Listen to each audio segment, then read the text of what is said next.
একবার আল্লাহ তাআলার এক নেক বান্দা কোন এক সফরে যাচ্ছিল। প্রতিমধ্যে তার খুব পানির পিপাসা লাগলো। এখনকার মতো তার তখন ছিল না যে যেখানে সেখানে পিপাসা মেটানোর জন্য পানি পাওয়া যাবে। তো অনেক খোঁজাখুঁজির পর সে একটি কূপের সন্ধান পেল এবং সেই কূপের কাছে গিয়ে পৌঁছলো। তো সে কূপের ভিতরে তাকিয়ে দেখলো পানি অনেক নিচে। তো তখন সে তার মাথা থেকে পাগড়ি খুলে তার জুতার সাথে বাঁধলো। তারপর সেটিকে কূপের ভিতরে ফেললো পানি তোলার জন্য, কিন্তু তার বানানো এই রশি পানি পর্যন্ত পৌঁছালো না। তো সে কোনো আর উপায় না দেখে পেরেশান হয়ে বসে বসে ভাবতে লাগলো এখন কি করব।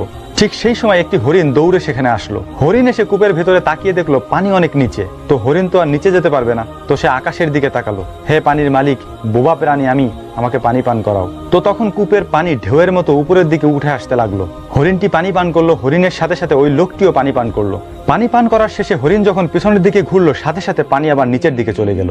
তখন লোকটি অবাক হয়ে ভাবতে লাগলো আমি মানুষ হয়ে আমার জন্য পানি উপরে আসলো না, হরিণের জন্য আসলো। ঠিক তখনই গায়েব থেকে আওয়াজ আসলো, তুমি রশির সাহায্য খুঁজতেছিলে আর হরিণ আমার কাছে সাহায্য চাচ্ছিল।